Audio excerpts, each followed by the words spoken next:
Sunday film day was the part that we've learned is that you got to take the good and the bad and try to correct as much as you can.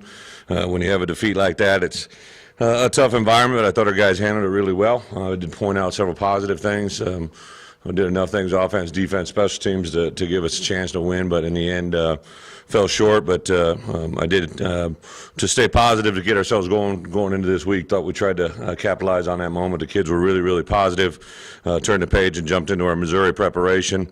From an injury standpoint, obviously in that game there was a lot of guys that went down during the course of it. Nothing that should knock somebody out of this game. Yelda was injured the week before, tried to go, couldn't go, but it was close. So we think he'll be there. Should have limited action today. Then tomorrow is going to be a big practice for us. It'll be like a Wednesday of a normal. There'll be a little bit today, but today's only a 12 period in the evening. We usually have Mondays off, so just to get the scheduled practice in today was a little bit of an issue. We'll have guys with some class conflicts. Davion Warren is going through concussion protocol. No guarantees that he'll be back, but every indication he keeps passing hurdles each day. We're only 2 days removed from it, so with the expectation to get him back out there as well. Other than that, Cole Kelly joined us as well. Last time he was with us, he was still a little bit banged up from the foot, obviously, so haven't seen him practice in over a week, but Matt Summers, our trainer, has been upbeat about the progress he made last week. We didn't really push the envelope with him because he wasn't practicing, so he just got rehab, stayed off it, which was probably the best thing for it.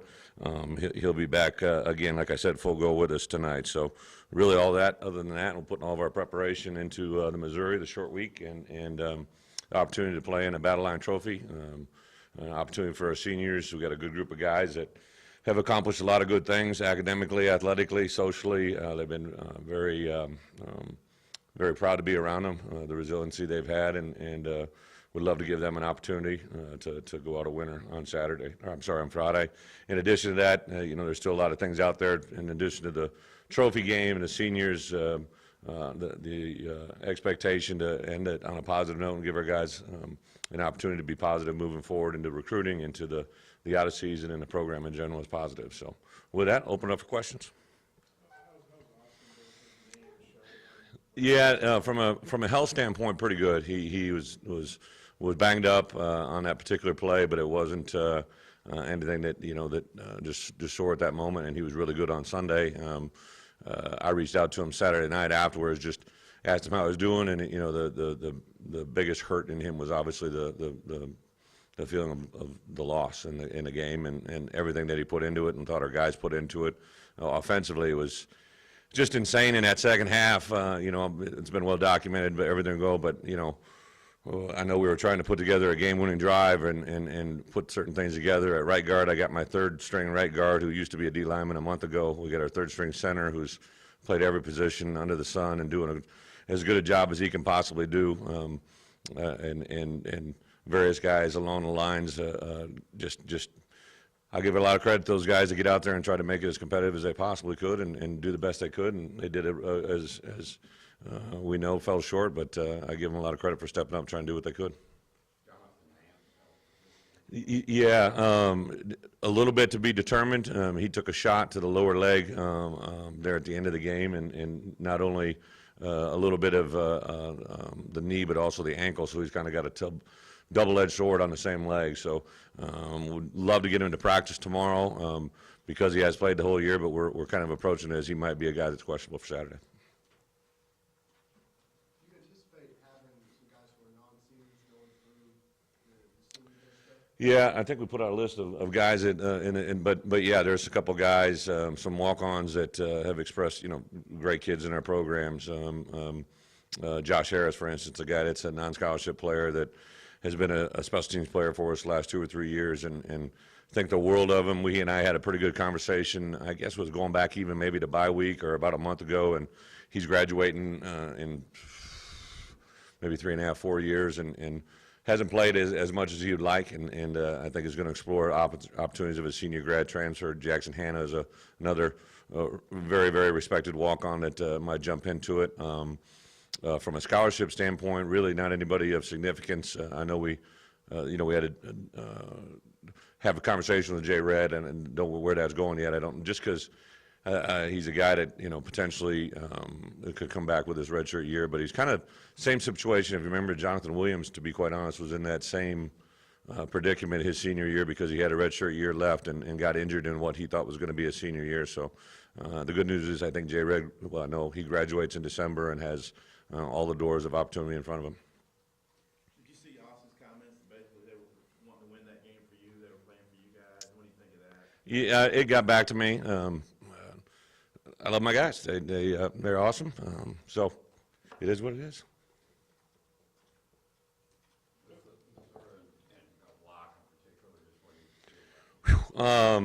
Probably when he's rolling and what they've been able to do this year, the last 5 games in particular. And it's not just him. They've got a very talented group of wide receivers. They got a couple running backs now that have excelled very, very well.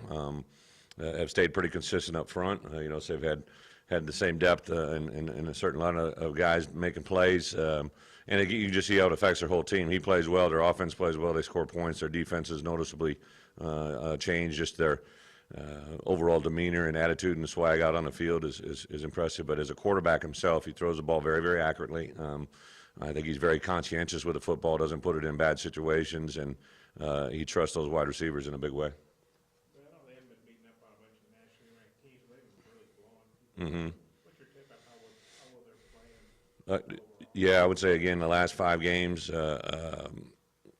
take advantage of the moment. They've been able to flip the switch. It doesn't matter who they're playing. They've taken advantage of key moments. They've exercised their game plan. I have a lot of respect for Barry. I've known him for a while, and he got him playing at a high level in a short amount of time after some setbacks. So give him credit. I guess they were 1-5 in the Vultures or whatever. Were out, and he was able to rally the troops. What do you think about that? He was an internal candidate. I remember when Coach Pinkel stepped down. Obviously, his last game was here, and if I'm not mistaken, they had 5 wins that year and had a chance to go to maybe a 5-win bowl opportunity. And they named Barry as a successor. And the season, the way it unfolded last year, the rally they had against us in the second half, and just watch it from afar, you're aware of what's going on because it's your competition. We recruit against Missouri quite a bit, so. Again, he just stayed the course, and they stayed the course with him, and good things happen.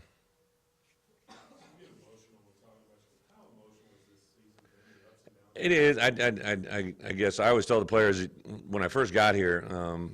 I always used to talk to our players about you got to care enough to cry. All right. So a lot of times, people want to jab me when things aren't going right. Yeah, Bielema's going to cry. All right. I like people. I like our players. I want them to have success. There's nothing wrong with that. You said last week that you felt they really channeled away from the outside noise. Do you feel that's a factor? They did, Nate.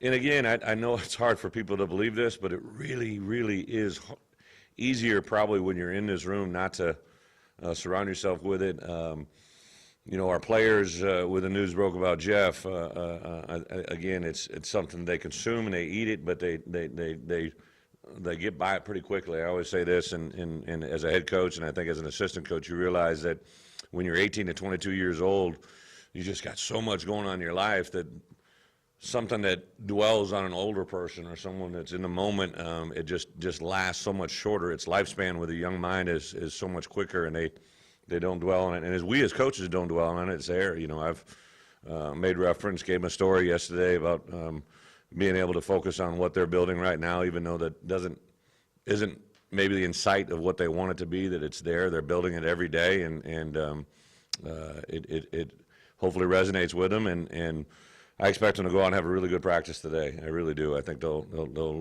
come out and participate, and we'll get to Friday, and it looks like it's going to be a nice sunny day, and we'll process that day as it happens. Austin was one of the first guys. I know Hunter was Yeah. just Yeah, so those 3 Fayetteville kids were committed, and if you think about those 3 kids, all 3 different stories. Alex Brignoni, Brooks Ellis, and Austin Allen came over to my office. All 3 were already committed before I got here, so it was really the first face-to-face visit I had with recruits, and had seen him on film. I'd actually processed Austin's film back when I was at Wisco. He was a guy that we evaluated, and to be able to just see them for the first time and they're with their buddies. And I don't know if those guys, I know they remember the day. Brooksy talks about it all the time. But, you know, Alex really never had much of a football career here, but he took advantage of it academically and was always around practice, got him involved as a youth coach. Obviously, Brooksy was out of here in 4 years, did a lot of really good things. And Austin, I know, had big dreams and goals and aspirations going in this year, and unfortunately, sometimes things just, the powers that be don't let it happen, and it wasn't from a lack of effort, it wasn't from a lack of preparation. You know, I think it's been permanently affected by his health, to be quite honest, and that all ties together. So it's overwhelming and unbelievable is the way it's kind of happened for us this year in that department, but it is what it is. You just want to survive and advance.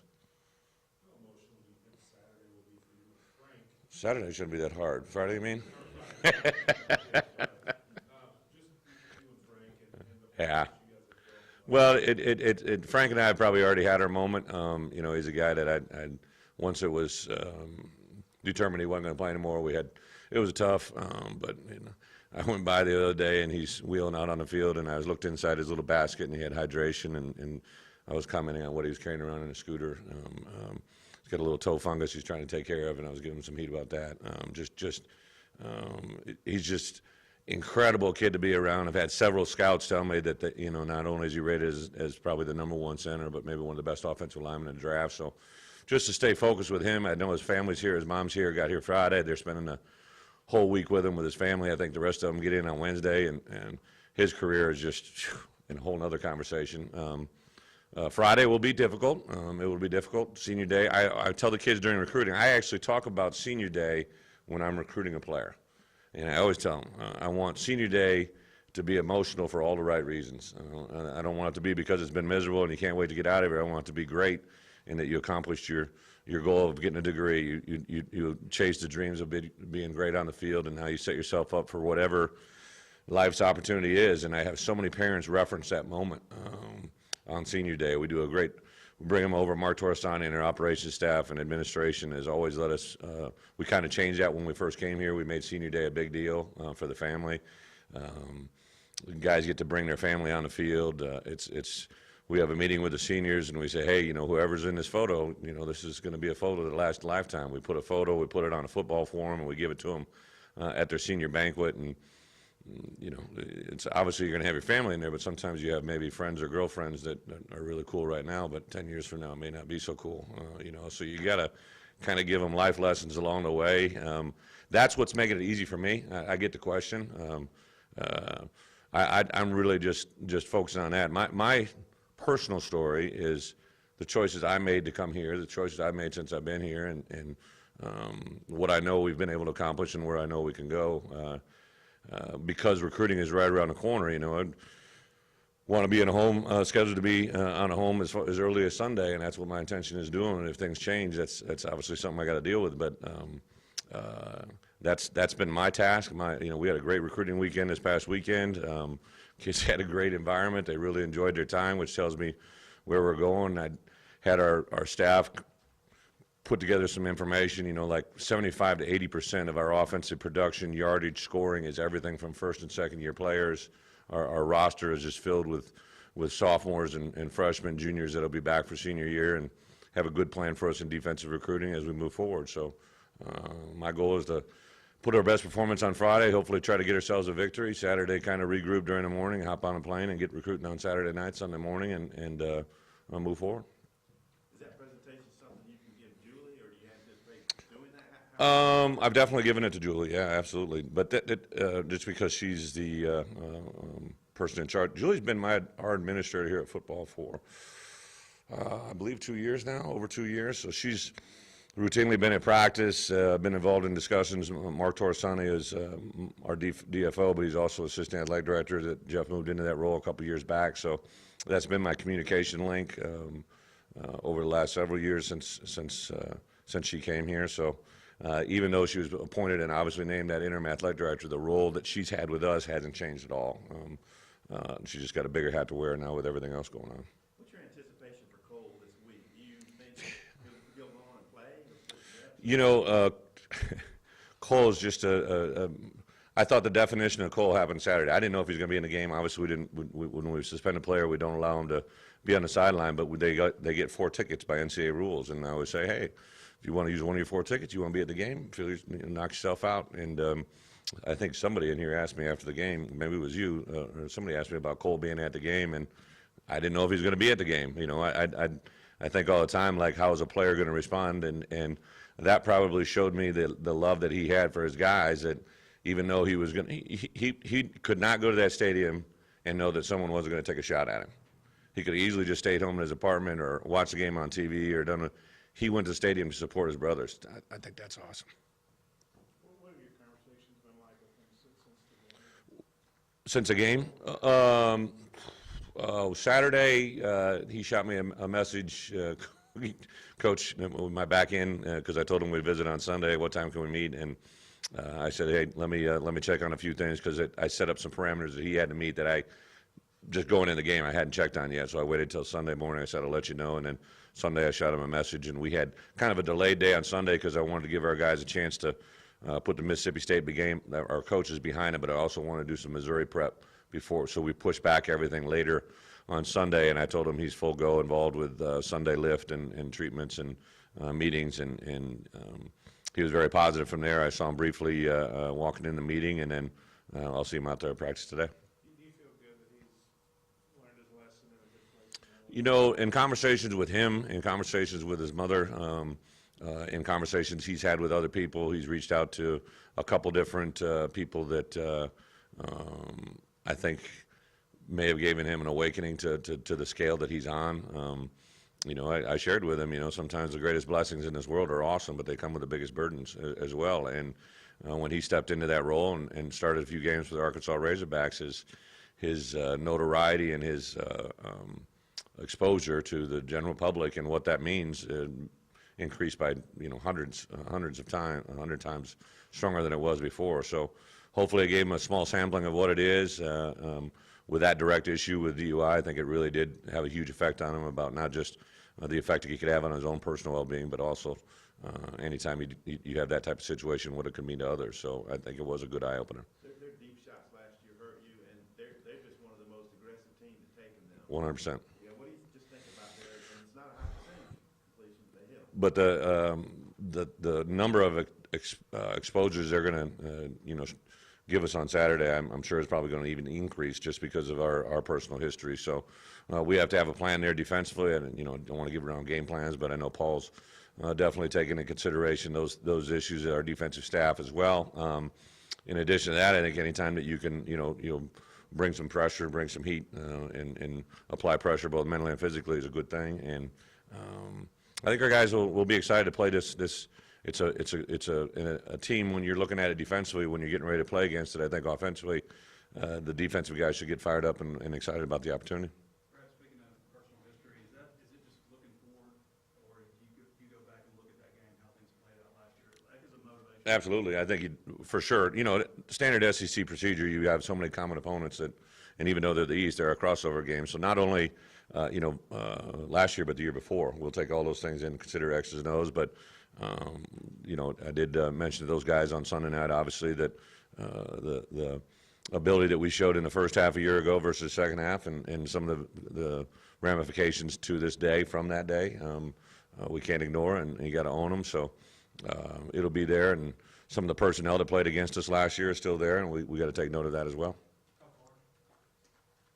Obviously, Missouri has started to recruit a lot here. How much time do you all spend in Missouri? I know it's open up for basketball, but it seems like it's got a few more football that you want to spend. 100%. You know, Dan does that a little bit, but because of proximity, we have several guys in that area. I think it's an area that our general student body comes here anyways, you know. So, and I know before I came here, there were some players, especially from the St. Louis area, that had been good here. So it's an area that we try to hit, kind of consider it similar to what, at least the St. Louis area, kind of similar to a Dallas, or, you know, it's close enough, it's drivable. Let's get in there and immerse ourselves. That's really hasn't changed. It was one of the common areas when I came down here. You know, I'd recruited St. Louis before at my prior institution, so it was one area that was unique, that there was carryover from contacts from my previous job to where we are today. Have you considered at all the idea you might not be back next year? Have I considered it, or has it run through my mind? There's just little moments, you know, that you realize those things. I know that none of it is regret, none of it is remorse, none of it is second guessing. It's just I have so much faith in what we've built and what could be here, and you know, especially there's already going to be so much transition in our league, which I think is a positive to stay constant. All the things we've done off the field, I know we want more wins. I want more wins. The wins will come. I think a lot about teams that were in the same situation a year ago that, you know, I have one of my closest friends in the Big Ten Conference was Mark D'Antonio, what they've done now with their program, what Mississippi State has done, what Notre Dame did, you know, all these teams that had a dip down year, and now I didn't have the prior success, I get it, you know, but what we took over, what we built, and what's coming back is a very exciting time. Thank you.